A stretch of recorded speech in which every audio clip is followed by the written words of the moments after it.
Kita mulai. Assalamualaikum warahmatullahi wabarakatuh. Waalaikumsalam warahmatullahi wabarakatuh. Waalaikumsalam warahmatullahi wabarakatuh. Marilah kita mulai perkuliahan kita pada pagi ini, teman-teman, dengan bersama-sama melafalkan basmalah. Bismillahirrahmanirrahim. Bismillahirrahmanirrahim. Teman-teman semua, tentu kita tetap bersyukur kehadirat Allah Subhanahu wa taala bagaimanapun kita berencana ya kawan-kawan. Dulu waktu kita muda, saya muda dulu kan ada istilah human gimana? Man propose, God dispose apa gimana ya? Kita yang merencanakan, tetapi Tuhan jugalah yang menentukan itu semua. Baik kawan-kawan semua, pada pagi ini kita akan diskusi pelan-pelan ya, sesampainya saja. Diskusi tentang sejarah, karena sebagaimana saya atau kita pahami, kita akan mendiskusikan Sintoisme ini dari aspek historis dan teologis kan. Berarti kita sejarahnya kita pelajari, kemudian ajarannya kayak mana. Baik, Francisca ada nomor 26 ya? Hadir. Francisca 47. Kemudian Firisa NIM-nya berapa? 48, Pak. 48. Firisa 48. Ambar Fani? 8, Pak. 8? Ya. Dina? 53, Pak. 53.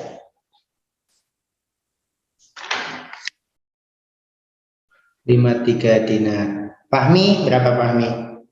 Fahmi 61 ya Mi? Pria? Fahmi itu enggak on cam.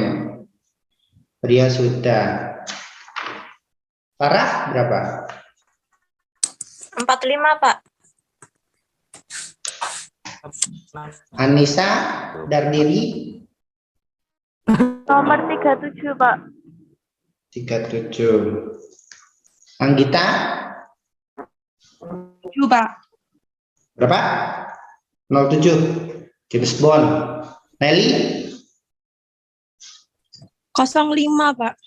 Wow, atas. Abu Hasan Al-Asy'ari. 12, Pak. Berapa? 12. Oh iya. Shintan? 17, Pak. 17. Pelan banget. Ridwan? 9, Mbak. 9 ya. Siapa ini? Vika? Syifa sudah. Taufan sudah. Francisca dia 47 sudah ya. Pak, aku Pak. Wis dia. Saya belum jawab. Vika. Berapa Vika? Ini kamu Vika, Mas, namanya Vika. Tahu Pak namanya. Berapa nomormu? Nimo? Belum tak ganti. NIM kok, NIM nggak usah diganti. Oh 40. Rahul, oh Vika. Ja'far, Islam Ja'far, ada Islam lain kok. 04, Pak. Baiklah, teman-teman semua, diskusi kita sangat sederhana ya, bagaimana agama Shinto secara historis itu hidup berkembang di masa apa teman-teman? Prasejarah. Masa prasejarah. Betul. Nah, ada beberapa poin yang harus kita pahami dan kalian sudah meringkasnya, teman-teman. Mana tadi Awan? Kalian meringkasnya. Poinnya apa saja? 1.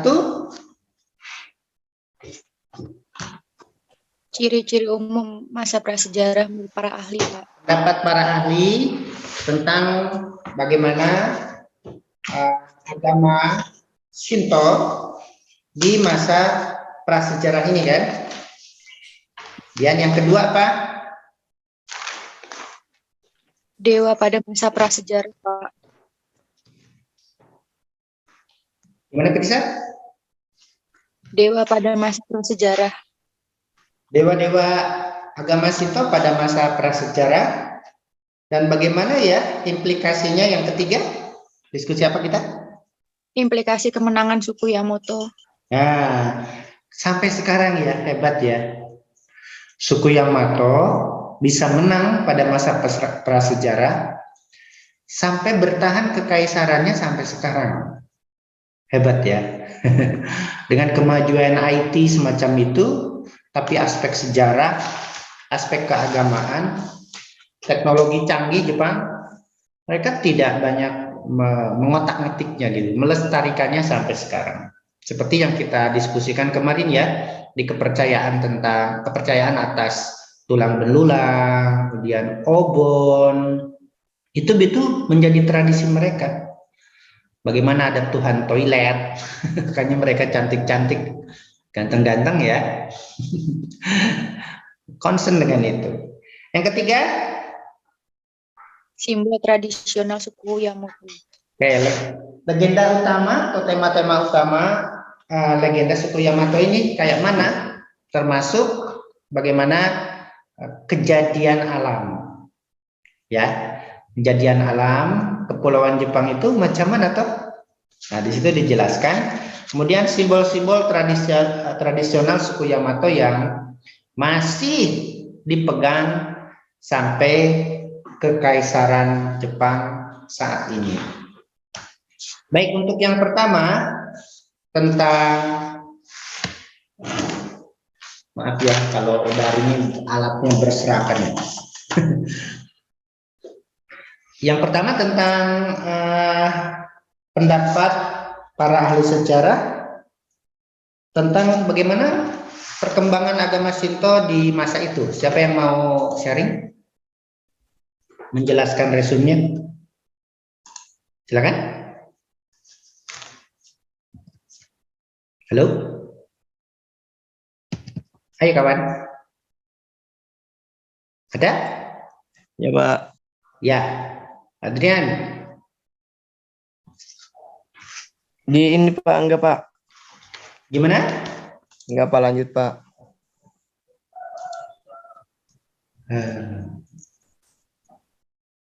Halo? Teman-teman, adakah? Come on. Pak. Siapa? Sipa? Saya Pak. Ya, Ya. Sipa. Jadi kalau menurut yang saya baca di buku agama Jepang itu, para ahli sepakat bahwa sekitar abad pertama Masehi itu bangsa Mongol sudah memasuki Jepang.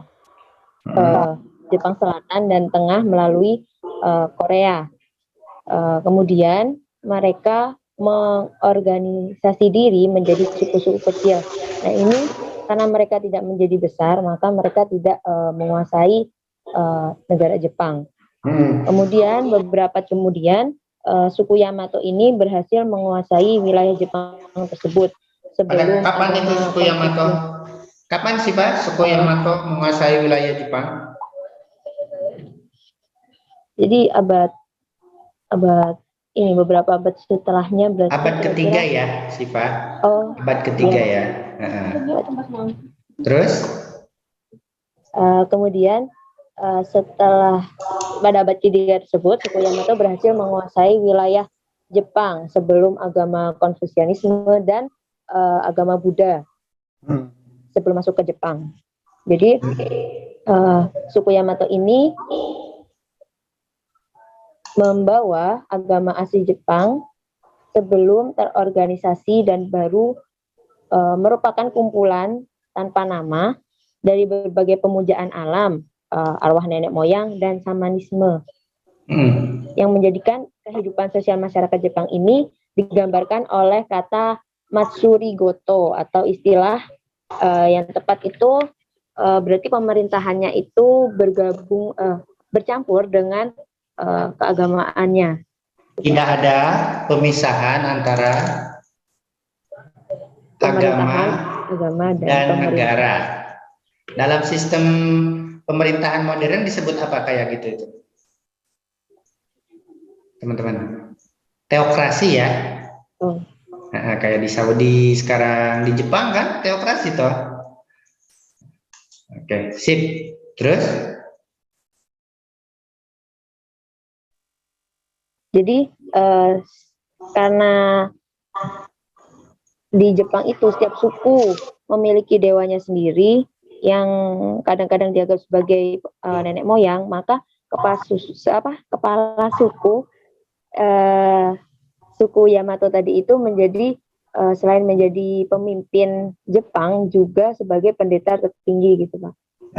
Selain sebagai pemimpin politik, pemimpin sukunya, Ya, tapi dia juga sebagai pemimpin agama sebagai pendeta tertinggi ya. Jadi begitu ya teman-teman. Sampai sekarang kan, bahkan nanti kita akan diskusi di masa modern, ada dogma bahwa seorang Shinto yang baik adalah yang taat, patuh, samina wa atona terhadap kekaisaran kan, kepada negara. Jadi seorang Shinto yang baik adalah orang yang tunduk, patuh, taat terhadap negara. Itu yang terjadi dulu sewaktu kasus Perang Dunia Kedua kan, kawan-kawan. Bagaimana tentara Jepang didogma bahwa tentara yang baik adalah tentara yang tunduk, patuh terhadap negara. Disuruh perang, ya maju ke medan perang. Walaupun hitungan-hitungan kemiliteran, strategi militer mereka pasti kalah, nggak mungkin menang. Tapi tentara-tentara itu ada dogma bahwa kaisar adalah pendeta juga, bahwa pemimpin politik adalah pemimpin agama juga. Gitu ya kawan-kawan semua. Bagus sekali sih Pak penjelasannya. Oke, sekarang kawan-kawan semua, tema kedua, siapa yang ingin sharing? Menarik ya, mari kita bandingkan dengan tradisi lain. Sistem kehidupan sosial mereka, Matsuri Goto, tidak ada pemisahan antara sistem kekaisaran ya, antara agama dengan negara. Itu sistem kekaisarannya, sistem sosialnya nanti lain lagi. Oke, sekarang yang kedua, gimana dewa-dewa itu? Dewa-dewa tradisi agama Kami-no-Michi atau kita katakan Shintoisme pada masa ini? Pak. Dina. Dewa-dewa dalam keagamaan asli Jepang ini pada umumnya digambarkan seperti manusia yang mengalami kematian, kelahiran, dan mendapatkan hukuman. Tetapi dewa-dewa ini dipercaya memiliki kekuasaan, sehingga segala sesuatu yang memiliki dimensi rasa takut oleh orang Jepang dipercaya memiliki kekuasaan ilahi. Segala pohon, sungai, gunung, yang mana sewaktu-waktu mendatangkan bencana dianggap sebagai kekuasaan ilahi sehingga dijadikan objek pemujaan. Itu ya. Pak. Bisa diulang, Dina? Tentang dewa-dewa ini? Dewa-dewa dalam keagamaan asli Jepang pada umumnya digambarkan seperti manusia yang mengalami kematian, kelahiran, dan juga mendapatkan hukuman. Tetapi dewa-dewa ini dipercaya juga memiliki kekuasaan sehingga segala sesuatu yang memiliki dimensi rasa takut oleh Jepang dipercaya memiliki kekuasaan ilahi. Maka pokoknya apa yang mengandung unsur takut ya, kemudian yang ditakuti, yang disegani, itulah yang dipercaya oleh mereka memiliki kekuasaan ilahi. kuasa ilahi kan, kuasa kami ya dalam konteks ini ya, terminologinya tidak konsisten. Kami. Terus?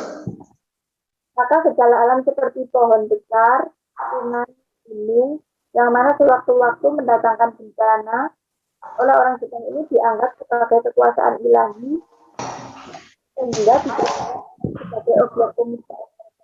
Nah, semua itu mereka sebut dengan istilah apa, Dina?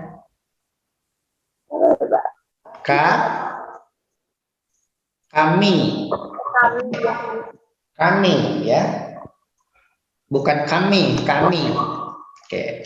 So, itulah terminologi untuk apa yang kita sebut Tuhan bagi mereka. Kalau orang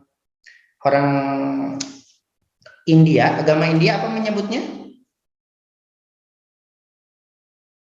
Dewa, kan? Dewa Dewi, kan? Itu kan konsep Iya, Dewa Dewi. ketuhanan agama India. Oke, good. Itu ya untuk yang ini. Kemudian kawan-kawan, selanjutnya,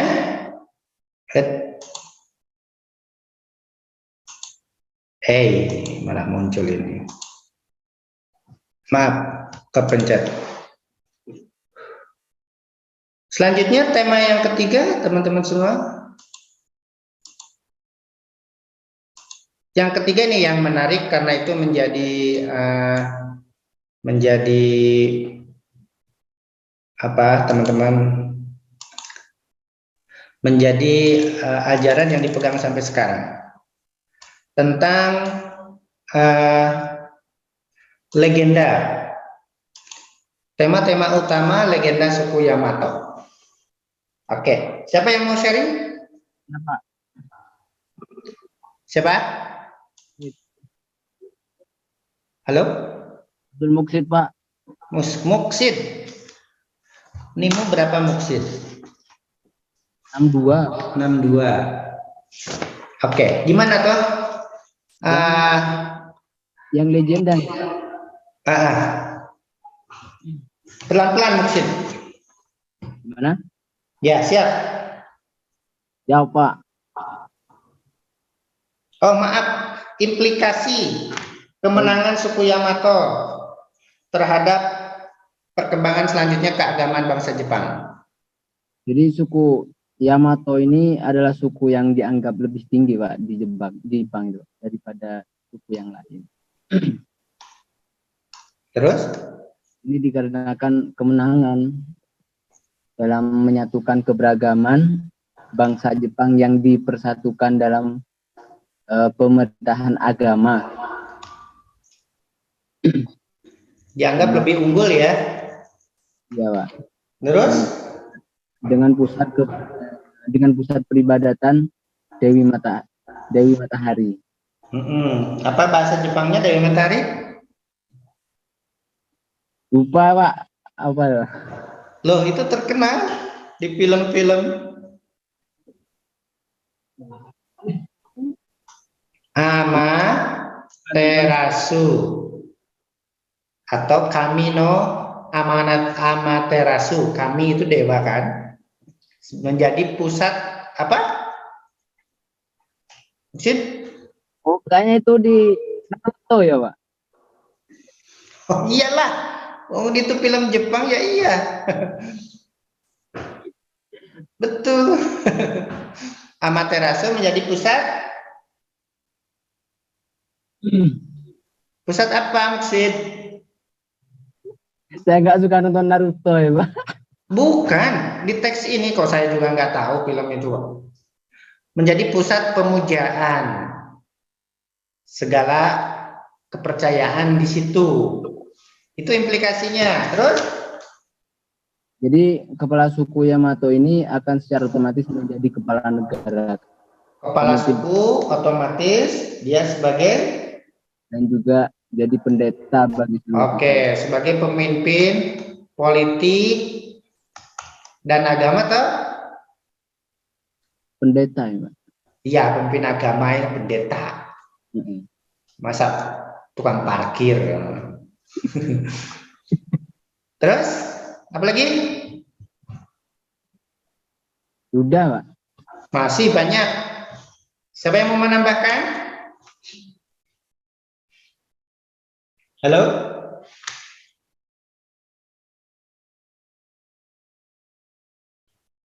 Yang keempat, legenda mereka, legenda suku Yamato, menjadi apa? Menjadi apa, teman-teman? Halo? Kepercayaan, Pak. Dasar utama kepercayaan, Pak. Ya, menjadi dasar kepercayaan. Nah, apapun yang dipercaya oleh orang Jepang saat ini yang mayoritas, itu bisa dirujuk dari legenda suku Yamato ini. Karena ia menjadi dasar kepercayaan dan dasar kepercayaan, kemudian asal-usul kedewaan. Apalagi? Halo? Asal-usul Sebagai pembentukan kepulauan Jepang. betul yang kita parah. Asal-usul kejadian kepulauan Jepang. Jadi mereka secara tradisional sampai saat ini masih percaya bahwa kejadian kepulauan Jepang, dewa-dewanya itu tidak seperti kepercayaan sains itu. Oke, Sumatera secara sains kan dipercaya dulu menyatu dengan kepulauan Malaysia toh.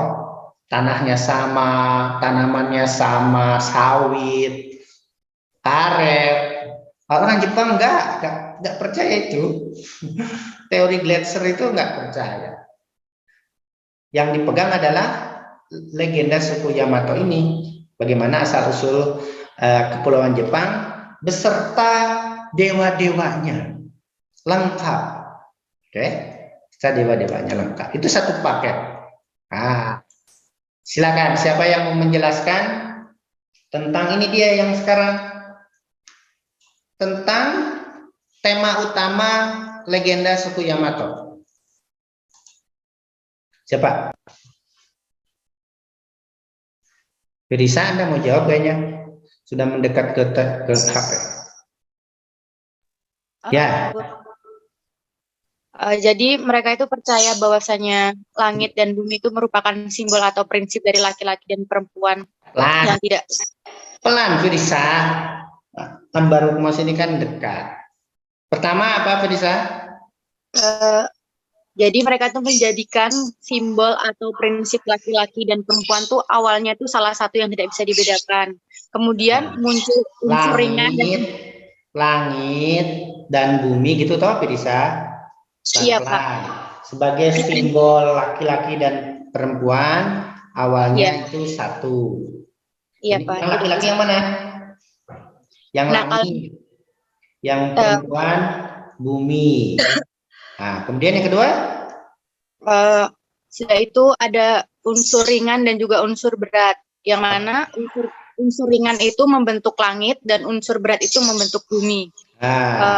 Terus unsur ringan dan unsur berat, yang satu membentuk berpisah kan? Ini awalnya satu toh, kemudian berpisah. Ada unsur ringan, unsur berat. Yang ringan itu membentuk langit ini, betul? Yang berat ini membentuk bumi. Terpisahlah sekarang. Setelah itu? Di antara keduanya itu terdapat awan putih, yang mana di situ tuh muncul simbol yang disebut kami itu tadi, Pak. Di sini muncul di tengah-tengahnya muncul awan putih, betul? Betul, Pak. Yang inilah yang disebut dengan kami. Setelah muncul awan putih, setelah itu apa, Firsa? Setelah itu melahirkan dewa pencipta utama dan pencipta dewa, yaitu tiga kami pencipta. Ada dewa langit, ada dewa tengah, kemudian ada dewa langit tengah, dewa pencipta utama, kemudian ada dewa pencipta dewa. Inilah yang disebut dengan tiga kami. tiga, kami pencipta. Nah, itu. Begitu legendanya. Terus setelah itu? Setelah itu muncul sepasang dewa Izanagi atau dewa laki-laki dan suami, dan Izanami atau perempuan dan istri. Betul. Terus? Lalu menempati posisi yang istimewa dalam agama Jepang ini dan dipercaya bahwasanya awan putih tadi itu dipercaya sebagai jembatan terapung di langit, Pak. Lalu keduanya dari awan putih dan jembatan terapung di langit, Dewa Izanagi dan Izanami tersebut menciptakan kepulauan Jepang dengan cara... Ini kan, ini toh, create kepulauan Jepang toh? Iya, dengan cara gimana? Cara mencelupkan tongkat dan diteteskan sehingga menjadi pulau. Hebat ya, seperti di film itu. Dan itu dipercaya sampai sekarang. Setelah itu? Mereka juga menciptakan dewanya termasuk dewa air, dewa gunung, pohon, dan makanan, dan juga api. Di sini diciptakan juga dewa-dewa ya, dewa macam-macam itu. Jadi menciptakan kepulauan dan dewa-dewanya. Ini satu paket. Ini dia begitu. Setelah itu? Lalu orang Jepang percaya bahwasannya dewa Izanami ini mati karena melahirkan dewa api. Kemudian dia itu masuk ke alam yang sudah meninggal atau dunia dewa yang sudah mati. Apa itu? Yomi. Yomi. Izanami ini mati karena melahirkan dewa api dan dia masuk ke alam roh yang disebut Yomi. Terus? Suatu saat jika Izanagi mengunjungi Izanami yang sudah mati di alam ini, tetapi Izanagi itu dipercayai melanggar pantangan dan berdosa dan juga kotor. Disitulah Izanagi itu melakukan pembersihan diri dari dosa dan juga kotoran yang disebut dengan misogi. Ya, kemudian Izanagi melakukan misogi. Apa misogi? Pembersihan diri dan dosa. Tobat ya kalau kita. Terus? Setelah itu saat pembersihan dari air mata kiri Izanagi terciptalah Dewi Matahari, dan dari air mata kanan itu terciptalah Dewa Bulan, dan dari air sikat hidung dia terciptalah Dewa Laut Gelombang. Yang disebut Susanowo. Kayak orang Jepang ya, kayak orang Jawa ya. Susanowo. Kemudian dari cerita legenda ini, Dewi Matahari memiliki cucu yang bernama Niniki no Mikoto yang ditugaskan untuk memerintah menguasai di daerah Kyushu di Jepang di bagian tengah, Pak. Niniki no Mikoto. Iya, itu adalah siapa? Itu cucu dari Amaterasu. Iya, Pak, dari Amaterasu. Dari Dewi Matahari. Niniki no Mikoto. Ini cucu Amaterasu yang ditugaskan memerintah dunia, dijamin berkuasa selama-lamanya kan? Ya, terus? Lalu ia memiliki seorang putra yang bernama Jimmu Tenno yang merupakan Jimmu Tenno ini putra dari sini yang merupakan kaisar pertama Jepang dan kepala suku Yamato, Pak, pertama. Kaisar pertama Jepang. Ya, terus? Dan menjadi kepala suku Yamato pertama. Dan menjadi, ini menjadi cikal bakal suku suku Yamato, dan dari sinilah cikal bakal kekaisaran sampai sekarang. Dari tunggal sampai sekarang, hebat ya, kekaisaran tunggal dari suku ini. Dengan kemajuan teknologi yang luar biasa, tapi inilah yang mereka percaya, bahwa kepulauan Jepang dan dewa-dewanya itu merupakan proses dari mitologi ini. Awalnya langit dan bumi menyatu, kemudian berpisah menjadi dua unsur utama, berat dan ringan, muncul awan putih dan disitulah asal-usul kami, muncul tiga kami pencipta atau tiga dewa pencipta kalau kita ya, kalau orang India. Kemudian dari situ lahir Izanagi, Izanami, suami istri. Mereka itulah yang menciptakan kepulauan Jepang dengan cara mencelupkan tongkatnya di jembatan awan putih. Diteteskanlah tetesan tongkat itu ke lautan, jadilah kepulauan Jepang dan dewa-dewanya. Gitu dia. Dari mana Amaterasu sebagai pusat pemujaan atau dewa matahari yang sekarang itu muncul? Ini dari air mata kirinya Izanagi sewaktu melakukan misogi setelah melakukan pantangan di Yomi. Itu teman-teman. Oke. Kemudian Amaterasu memiliki cucu yang disebut Ninigo no Mikoto yang bertugas, yang diberi tugas untuk memerintah dunia. Maka ada satu semangat dulu ya waktu Perang Dunia II, mereka memang ingin menguasai dunia itu, semangat ini. Ninigo no Mikoto punya anak yang bernama Jimitono sebagai kaisar pertama dan kawan-kawan semua. Sampai saat ini kekaisaran Jepang itu diperintah oleh kekaisaran tunggal, kaisar ya, bukan perdana menteri ya. Kalau itu kan kepala pemerintahan. Kalau kepala negara ini dia, kepala negara tunggal dari suku ini dia. Terakhir tadi Firisa, kemudian yang terakhir siapa yang mau sharing tentang ringkasan ini? Saya, Pak. Ambar. Ada 3 atau ada tambahan dulu Ambar terhadap legenda itu? Cukup? Enggak, Pak. Ya, berarti Anda yang ketiga ini ya, Mbak. Silakan, Mbak. Mengenai simbol-simbol tradisi kekuasaan para suku Yamato, terdiri dari tiga macam benda, yaitu cermin, permata, dan pedang. Yang ketiga benda tersebut cermin, permata, dan pedang. Cermin sebagai simbol apa? Cermin sebagai simbol matahari. Amaterasu. Permata sebagai bulan, dan pedang sebagai kilat. Terus?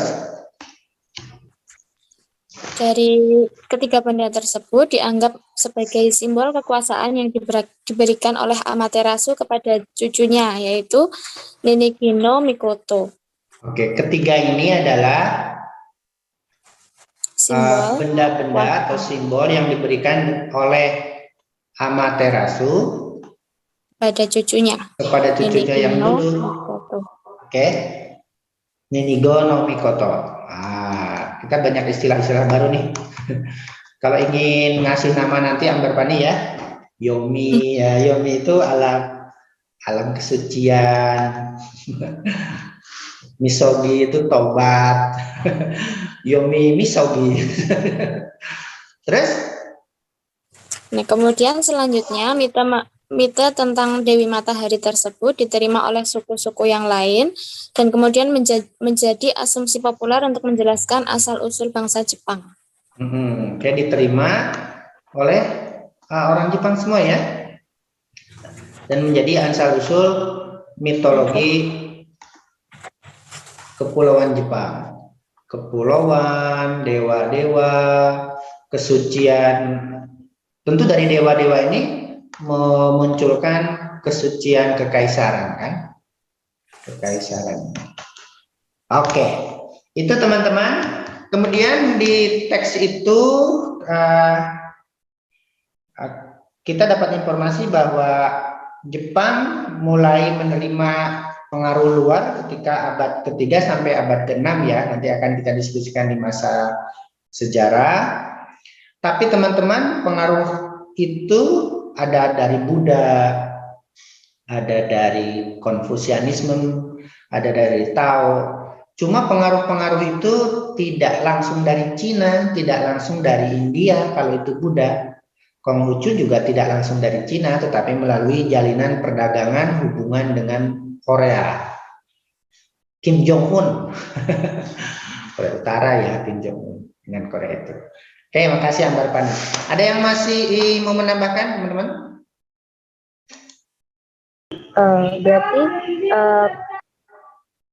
Berarti ini ya Pak, kekaisaran itu dihormati karena sebagai keturunan dewa gitu ya Pak? Iya, betul Siva, kesimpulanmu. Nanti implikasi ini akan kita lihat di masa modern sewaktu Perang Dunia II. Itu clear sekali. Kekaisaran Jepang mendapatkan tempat dan penghormatan luar biasa. Ya, I'm sorry to say, bukan karena prestasi kemajuan teknologi mereka, bukan. Itu yang menjalankan kan Perdana Menteri dan Menteri-Menteri, bukan dari kekaisaran. Tetapi they believe that pemimpin mereka itu adalah keturunan,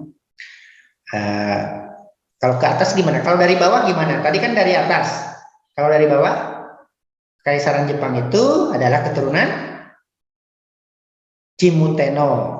Chimuteno keturunan Inigo no Mimikoto. Kemudian dia keturunan Amaterasu. Amaterasu keturunan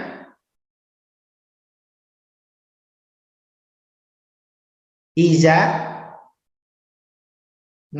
dan Izanami. Jadi di situ teman-teman, mengapa kekaisaran, coba teliti ya skripsi teman-teman. Bisakah itu dikatakan sebagai apa? Relisiensi istilahnya. Ketahanan kekaisaran Jepang, tidak ada gelombang demokratisasi ya di sana. Tuntutan demokratisasi nggak ada, tetap kekaisaran. Dengan kemajuan teknologi seperti itu, apakah itu pengaruh dari legenda ini?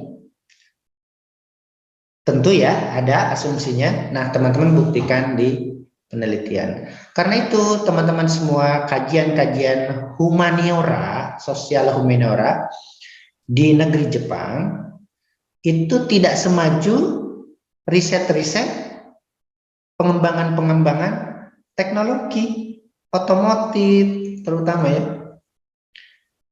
Gak ada kajian-kajian humaniora liberalisasi, demokratisasi, sedikit sekali sana. Fokus mereka terhadap pengembangan teknologi. Nah itu dia, teknologi dan informasi tentu.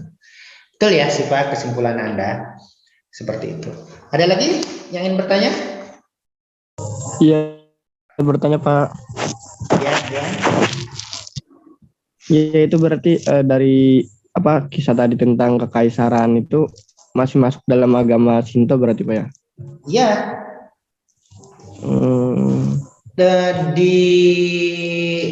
Kita akan diskusi tentang Kyoha Shinto, Shin Kyoha Shinto. Kita akan tahu sekte-sekte atau apa ya, aliran atau paham Shinto dominan yang menjadi madhab lah bahasa kita. Madhab negara itu apa? Ada. Tidak semua. Ya, yang mainstream ini, Andrian, itu dibiayai oleh negara. Jinja-jinja mereka, kita masjid ya, jinja itu, rumah-rumah ibadah mereka, itu mendapat aliran dana dari pemerintah. Yang non pemerintah, yang tidak mainstream, itu tetap boleh hidup. Tetapi pendeta-pendetanya, jinjanya, tidak mendapat fasilitas keuangan dari negara. Dan isinya adalah tentu pemujaan-pemujaan terhadap kaisaran. Itu juga nanti akan kita lebih jelas memahami itu sewaktu kita mendiskusikan kitab suci mereka. Kitab sucinya isinya apa? Oke, ada 2 kitab suci utama mereka, masih ingat? Kawan-kawan, kitab sucinya apa? Baca RPS gak? Ada 2 kitab suci utama, isinya sama. Peneguhan legend-legend tadi, tema-tema legenda Suko Yamato dalam kitab suci itu. Itu dia di situ. Oke, gitu ya. Itu akan clear di tema-tema berikutnya.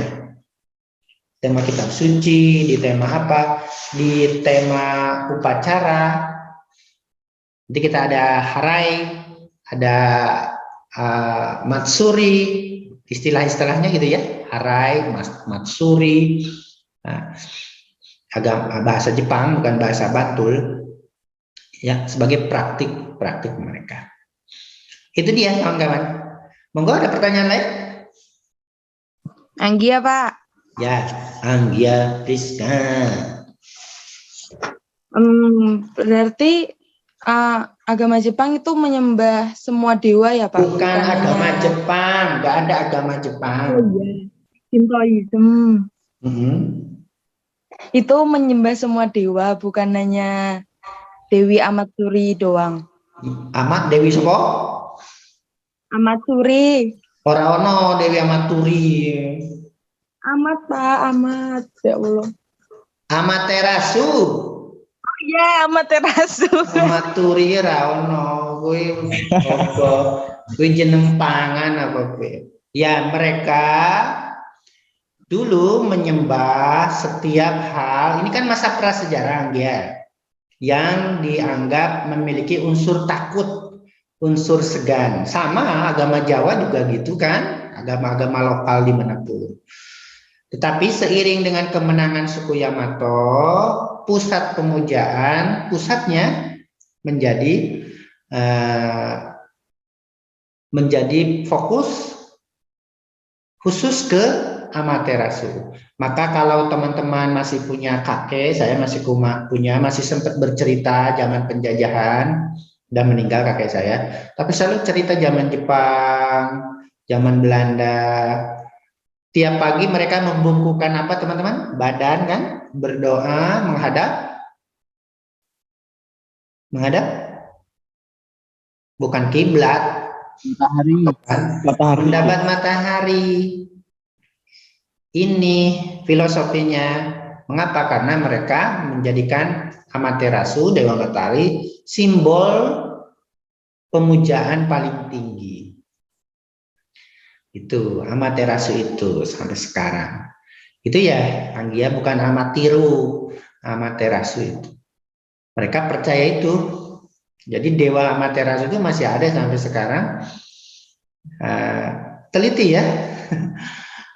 Apa hubungan Dewa Amaterasu tadi dengan wujud matahari ini? Coba teman-teman. Jadi skripsi loh itu. Oh, sudah 2 tuh tema. Nanti saya bimbing. Kalau saya sudah tahu jawabannya, nanti saya bimbing. Apakah Amaterasu itu hubungan yang historis atau eksistensial wujud matahari ini? Nah, itu dia. Nanti menarik kalau teman-teman meneliti ini. Pertanyaan lain? Ada Gus Dur Zahria. Namanya masih Gus Dur. Maaf, Pak. Ya nggak apa-apa. Gus Dur kan tokoh bangsa toh, bukan milik orang NU saja. Bekas sekolah lintas agama, Pak, belum saya ubah. Apa-apa. Yang lain? Clear? Oke. Kawan-kawan, kita tidak tahu pekan depan apa sudah boleh luring apa tidak ya, tapi feeling kita sepertinya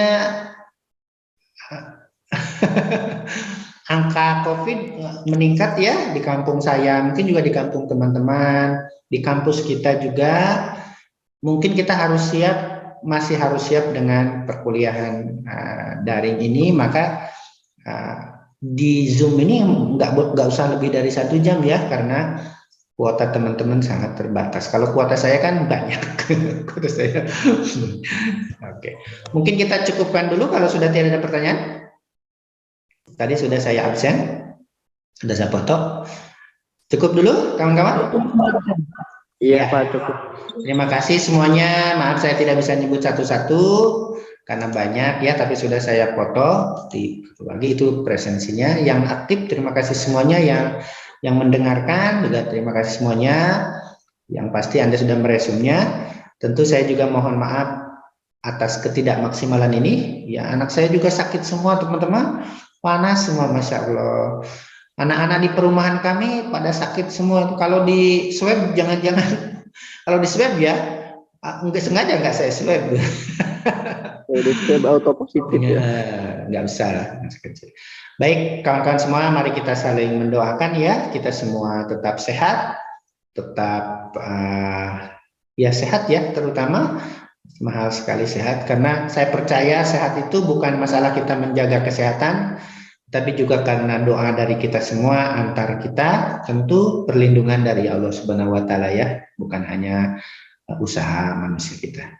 Mari kita saling mendoakan dan mari kita tutup perkuliahan kita, silaturahmi kita pada pagi ini dengan sama-sama melafalkan hamdalah.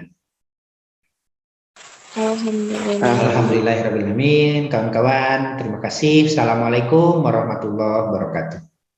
Waalaikumsalam warahmatullahi wabarakatuh.